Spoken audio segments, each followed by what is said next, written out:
Bonjour Luc. Bonjour. Vous avez eu la chance de bien connaître Madame Simone Paquot. Pourriez-vous nous parler un peu d'elle, un peu de sa jeunesse, sa transition du Maroc vers la France, sa vie professionnelle, peut-être même sa vieillesse? Moi, je la connais très peu. Pourriez-vous m'éclairer? Oui, Simone Paquot a grandi en fait au Maroc, dans le cadre du protectorat français, où ses parents étaient venus après la guerre de 14-18, la guerre mondiale de 14-18. Ses parents sont venus, finalement c'était une sorte de refuge moral, le Maroc, pour les jeunes qui avaient vécu la guerre à l'époque, sont venus se reconstruire dans ce Maroc en pleine expansion et habité par les Français. Et Simone est née là-bas, à Casablanca, et a passé toute sa jeunesse à Casablanca, où elle a commencé par faire des études d'avocat, sur le conseil de son père qui était lui-même aussi avocat et bâtonnier de l'ordre des avocats de Casablanca. Et donc elle a repris le cabinet d'avocat de son père jusqu'à la fin du protectorat, dans les années 50, où elle est revenue en France, vivre en France, puisque les Français à l'époque ont quitté le Maroc pour retrouver leurs origines, souvent françaises et dans le sud de la France la plupart du temps. Je pense qu'elle a été très impliquée, notamment dans des œuvres sociales, d'action sociale. Est-ce que vous pouvez nous en parler un peu? Alors très jeune, effectivement, elle s'est impliquée elle était extrêmement volontaire, extrêmement dynamique. C'était une femme qui était très engagée. Elle était d'ailleurs championne de course à pied du 400 mètres du Maroc, donc ce qui dénote un tempérament très actif et très dynamique. Et elle s'est impliquée dans tout un ensemble d'œuvres sociales de façon très directe, dans le dialogue pour la réconciliation entre les juifs, les musulmans et les chrétiens, dans une ouverture œcuménique qu'elle aura gardée ensuite toute sa vie comme quelque chose d'essentiel pour elle, comme une condition des divers engagements qu'elle aura eus pendant sa vie. Elle s'est engagée aussi pour la défense des plus démunis, ça a été aussi une constante, un engagement social et politique, pour notamment la fin de la présence française au Maroc, et redonner au Maroc, aux Marocains leur pleine légitimité, et que la France se retire. Elle a été très courageuse à ce titre, parce qu'elle ne suivait pas forcément l'opinion de la majorité des colons français de l'époque. Alors, elle était avocate de formation, mais moi j'en ai entendu parler, j'ai vu de ses ouvrages comme écrivaine, notamment l'évangélisation des profondeurs. Elle est partie d'avocate à écrivaine à quel moment de sa vie? Ça a été tout un parcours pour elle extrêmement long, puisqu'après son départ du Maroc, elle est rentrée dans la communauté de l'Arche de Lanza del Vasto, qu'elle avait connue dès le Maroc et qui était dans la filiation de la pensée de Gandhi, notamment sur la non-violence. Et Gandhi était lui-même un avocat. Elle a été très influencée, jeune, par l'engagement et l'absolu que portait Gandhi dans sa lutte contre la colonisation, à l'époque évidemment des Anglais en Inde. Ça l'a habité de façon très forte. Et ce qui l'habitait, c'était la conjonction entre cet engagement politique et la dimension spirituelle que portait Gandhi. Elle disait, comme Lanza del Vasto, que Gandhi, d'une certaine façon, avait mis en application les béatitudes, enseignées dans les évangiles, dans le sermon sur la montagne. C'était très beau. Et cette idée de chercher le lien entre ce que pouvait être la parole de Dieu et nos engagements à citer était quelque chose de très fort pour elle, jeune femme, adulte, professionnelle, qui avait fait un métier qu'elle n'avait pas choisi. À l'époque, les enfants, en particulier les filles, ne choisissaient pas forcément selon leur vocation, leur métier. Son père voulait qu'elle reprenne son cabinet. Elle a repris ce cabinet et peu à peu, au long de sa vie, elle a donné à son métier un sens qui correspondait à ce qu'elle était profondément, un sens à l'écoute de la mise à l'écoute de l'autre et l'idée de faire grandir l'autre. Donc elle est rentrée dans cette communauté, elle a vécu à peu près 6-7 ans en France dans un dépouillement total, parce que cette communauté avait des objectifs qui sont finalement très proches des grands enjeux contemporains d'aujourd'hui au XXIe siècle. Là c'était dans les années après la guerre, dans les années 40-50, mais c'était très novateur, en tout cas dans l'intention. Une recherche de frugalité, une recherche de respect de la nature. Le terme écologie n'existait pas à l'époque, ou biodiversité n'existait pas, mais il y a cette idée de se mettre en harmonie avec la création, d'arrêter la surconsommation, de vivre une sobriété, de s'engager pour la non-violence dans un combat extrêmement militant. Elle a été même condamnée à de la prison avec sursis, à 6 mois de prison avec sursis, pour ses engagements dans le cadre de la communauté de l'Arche contre la torture et la guerre en Algérie. pour la fin de la colonisation en Algérie, comme elle avait fait au Maroc. Donc une implication d'ordre politique et social très forte et une espèce, à mon avis, d'interpellation, notamment pour les jeunes aujourd'hui. Ces questions-là sont finalement au cœur de ce que vit la planète aujourd'hui. C'est maintenant mondialisé. À l'époque, c'était très européen, on peut même dire très français, d'une certaine façon, ce questionnement de l'âge. Et c'est devenu très mondial. Et je crois qu'il y a une actualité de tout ça à développer. Et c'est assez passionnant, au fond. Après ça, elle a vécu une crise un peu difficile dans cette communauté. Et elle est partie, elle est retournée au Maroc, mais pas dans le Maroc urbain de Casablanca, qui était la ville de la modernité de l'époque, mais dans le sud marocain, dans le désert, qu'elle appelait Mont Désert. C'était un désert de maisons de terre à la frange du Sahara, dans des conditions de vie extrêmement rudes. Elle a voulu se rapprocher des plus pauvres et vivre avec les démunis, un engagement social cette fois-ci très proche. Elle est partie notamment avec un médecin de la communauté de l'Arche. Ils ont fondé un dispensaire alors qu'elle ne connaissait rien aux soins. Elle est devenue une espèce d'infirmière improvisée avec ce médecin, partie accoucher les femmes, notamment par exemple dans les petits villages du désert, où s'est occupée de la santé des personnes en faisant des formations à tous les éléments d'hygiène minimum et les enjeux de santé qu'il pouvait y avoir dans le désert à l'époque. Dans une humilité et dans une espèce de recherche de simplicité très particulière et très absolue. Ce qui caractérisait Simone, c'était cette recherche d'absolu dans sa vie et d'engagement. Et puis au bout de 3 ans, elle est arrivée à une forme de crise intérieure et cette crise l'a conduite à revenir en France dans des conditions extrêmement difficiles puisqu'elle n'avait perdu ses relations, qu'elle n'avait pas d'argent, qu'elle était seule et qu'elle ne savait pas où aller. Et donc elle est venue à Paris, c'est à ce moment-là que je l'ai connue, moi j'étais adolescent à l'époque, jeune adolescent, j'avais 13-14 ans. Elle est arrivée à Paris, complètement démunie. Elle disait j'étais dans un état d'échec total, mais Dieu s'occupe des personnes en état d'échec. C'est ce qu'elle a dit après, cette espèce de conscience, elle était habitée de la présence de Dieu d'une certaine façon. Et à ce moment-là, elle a entamé un travail sur elle-même qui sera les prémices au fond de ce qu'elle a appelé ensuite l'évangélisation des profondeurs, c'est-à-dire l'écoute de ce qu'était sa psychologie profonde. Elle s'est rendue compte qu'elle s'était engagée dans des causes très nobles, mais qui étaient des causes extérieures, sociale. Par exemple, dans la non-violence, la mise en application de la non-violence dans la vie de la cité, on pourrait dire. Et elle a découvert qu'habitait en elle et dans son histoire une violence extrêmement forte qu'elle n'avait jamais visitée et qui était une condition de sa survie, c'était de visiter et de faire un parcours à l'intérieur de sa propre histoire.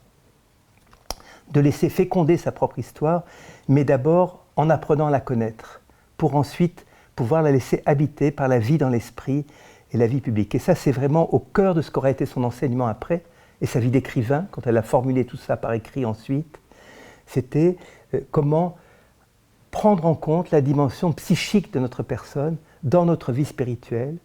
Elle a dit, souvent, avec beaucoup de courage, parce qu'elle témoignait de sa vie intime publiquement, ensuite, quand elle a accédé à une parole publique, elle a dit combien elle avait occulté sa psychologie pour vivre une vie spirituelle. Comme si on mettait son histoire et sa vie de côté pour pouvoir accéder ensuite à une vie spirituelle. On priait en mettant de côté son histoire. Un mouchoir sur ce qu'avait été notre passé. Bon. Et elle a découvert combien, au contraire, elle devait laisser la vie dans l'esprit incarner ce qu'avait été la réalité de son histoire, qui était une histoire très dure en fait, très rude. Simone a vécu beaucoup d'épreuves dans sa vie, et notamment dans sa généalogie, beaucoup d'événements difficiles, et qui avaient un impact sur ce qu'elle était, et que ces événements devaient être guéris, ou en tout cas entendus en Dieu, en elle-même. Ça, c'est le cœur de ce qui sera l'évangélisation des profondeurs, à commencer par le témoignage propre de sa vie à elle, de laisser venir en elle, d'accepter, d'ouvrir son histoire à sa vie en Dieu. Et ne pas être coupé en deux, entre un psychisme dont elle a dit, je ne me permettrai pas de le dire, mais qui était extrêmement fragilisé, et une vie spirituelle qui chez elle était très développée.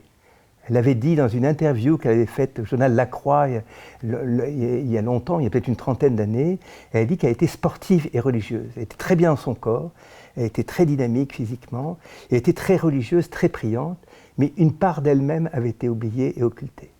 Et donc elle s'est rendue compte combien cette part était essentielle pour qu'elle retrouve ensuite sa dynamique de vie qu'elle avait complètement perdue. Vous nous dites que Simone Paco, quand elle est arrivée à Paris, elle n'avait plus de réseau social et maintenant elle est connue, disons, internationalement de par ses œuvres notamment. Comment est-ce que cette notoriété-là, comment est-ce que son œuvre littéraire a été connue à travers le monde? En fait, ça a été tout un parcours. Ça ne peut pas se résumer malheureusement en quelques mots. La personne humaine est très complexe. Et bon, ça appartient aussi à l'intimité de sa vie. Mais disons sur un plan extérieur qu'elle a repris son métier d'avocat, un peu de force parce qu'il fallait qu'elle survive matériellement et qu'elle n'avait pas d'argent. Elle avait tout donné en communauté. Et elle était dans un état de pauvreté, à la fois sur le plan psychique, mais aussi sur le plan matériel. Et d'une certaine façon sur le plan spirituel, parce qu'à un moment, elle explique qu'elle a perdu la foi. Elle ne savait plus où elle était. Elle a compris qu'il fallait qu'elle repasse par un travail thérapeutique sur elle-même pour retrouver sa relation à Dieu, qui était une relation extrêmement forte, mais qui a dû être mise de côté et qu'il fallait qu'elle commence à s'occuper d'elle-même. Peut-être qu'elle allait passer sa vie sans s'occuper d'elle. Elle a repris un travail d'avocat dans lequel elle a expérimenté peu à peu la vie dans l'esprit. Elle est devenue spécialiste du droit de la famille. Donc elle s'est occupée des pratiques de divorce, de gestion d'enfants, de conflits interfamiliaux. Et à travers ça, elle est rentrée, pour moi, en écrivant le livre, j'ai découvert qu'elle était rentrée d'une certaine façon dans l'épaisseur de la personne humaine, une connaissance de l'humain qui lui a permis après d'accéder à ce qu'elle a développé. Donc cette période-là de sa vie, elle était à la fois extrêmement travaillée dans son parcours intérieur, thérapeutique d'une certaine façon, et en même temps, elle développait un mode d'accueil de ses clients qui étaient dans des situations souvent de crise extrêmement graves, des situations un peu paroxysmiques, parfois de conflits, voire de situations de violence même très fortes. Elle a appris peu à peu à accompagner ces personnes dans la prière et dans une certaine vie spirituelle. Et disant qu'elle a compris que faire entrer la présence de Dieu dans des situations de crise permettait de trouver des conciliations d'un autre ordre que celles qui étaient purement juridiques. Et que le juridique dont elle s'occupait de façon extrêmement professionnelle était au service d'une autre réalité qui était la réconciliation déjà à l'intérieur même des personnes, voire parfois entre les personnes. En tout cas, quand il y avait des conflits très difficiles, que ces conflits se résolvent dans une séparation qui soit une séparation amiable et vécue dans la justesse, donc la justice, puisque la justice n'est possible que s'il y a justesse. Et la paix n'est possible que s'il y a justice. Et je crois qu'elle a expérimenté ça professionnellement dans le charisme qui était le sien professionnel. Elle est devenue extrêmement compétente. À l'époque, j'ai interviewé les avocats avec qui elle était associée, qui m'ont expliqué combien elle était reconnue sur le plan du barreau de Paris comme une avocate qui était une spécialiste du droit de la famille. Elle a participé d'ailleurs à l'élaboration de certaines lois sur la famille, comme la loi sur le divorce à consentement mutuel, par exemple. Parce qu'avant, le divorce était une bagarre, voire une guerre entre deux époux qui se séparaient. Il fallait prouver la séparation. C'est-à-dire qu'on attisait le conflit. Et tout son travail a été cette recherche de médiation, mais en Dieu. Donc elle a découvert qu'elle pouvait prier pour ses patients. Déontologiquement, elle ne pouvait pas en parler publiquement, ni à ses patients. Elle était extrêmement discrète. Mais elle est entrée dans un mode de vie et de prière dans les situations qu'elle vivait, qu'elle a expérimenté peu à peu et qui est devenu un des éléments des livres qu'elle a écrits après, de l'enseignement qu'elle a développé ensuite, qu'elle a appelé la vie dans l'esprit, apprendre à vivre dans l'esprit, apprendre à accueillir son ministère intérieur, comment chacun dans son métier peut accueillir le ministère intérieur, c'est-à-dire, elle appelait ça comme ça, c'est-à-dire la vocation profonde qui est la sienne, et à l'expérimenter concrètement et créativement dans son métier et dans ses responsabilités citoyennes dans la cité. Pas seulement dans la prière le dimanche à l'église, pas seulement dans l'intimité de sa chambre, mais aussi dans la liberté-responsabilité de chacun, là où il était, et l'exercer ses compétences. C'est extrêmement important, et je pense que cette partie-là de sa vie dont elle a très peu parlé, son engagement citoyen d'avocate, vraiment dans le concret de ce qu'était l'humain, est un signe extrêmement fort pour aujourd'hui, et notamment pour les jeunes et les jeunes professionnels, de comprendre qu'ils peuvent trouver du sens.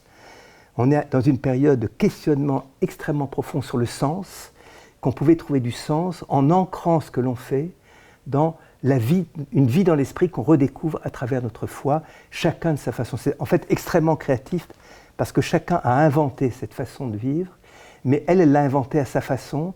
Elle avait un métier qu'elle n'avait pas choisi, que son père lui avait imposé, et ce métier, peu à peu, elle l'a transformé pour qu'il corresponde à ce qu'elle était profondément, c'est-à-dire une soignante.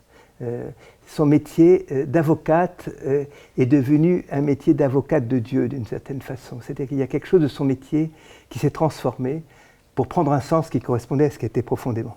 À la lecture de votre livre, on perçoit que c'était une femme qui était passionnée. D'où lui venait toute cette énergie pour l'accompagnement, pour l'action sociale? C'est un mystère. C'est ce mystère de l'habitation spirituelle qu'on peut accueillir en nous. Parce qu'elle a été ainsi toute jeune. Ma mère, qui l'a très bien connue à l'époque, en a témoigné. Et jusqu'à son lit de mort, je l'ai accompagnée de ces derniers mois de vie. Et elle avait cette même énergie en elle, qui était cette énergie d'une coureuse du 400 mètres, d'une certaine façon. Le 400 mètres, c'est une course dans laquelle on va très vite, très intensément, mais en respirant. Ce qui n'est pas le cas du 100 mètres. Le 100 mètres, on le court en apnée, sans respirer. Elle a appris à courir en laissant le souffle l'habiter. Je trouve ça symboliquement extrêmement beau. J'ai terminé le livre par une phrase de Catherine de Sienne, qui était une jeune femme d'une trentaine d'années, qui disait « Si vous êtes ce que vous devez être, vous mettrez le feu au monde entier ». Je trouve, 14e siècle. Et cette parole, pour aujourd'hui, pour les vieux comme pour les jeunes, elle est d'une percussion et d'une force incroyable. Elle traverse les siècles, comme la parole de Dieu d'ailleurs, et elle correspondait, j'ai terminé le livre comme ça, parce que ce feu et ce tempérament de feu qui habitait Simone étaient très proches au fond de cette énergie fabuleuse d'une sainte comme Catherine de Sienne.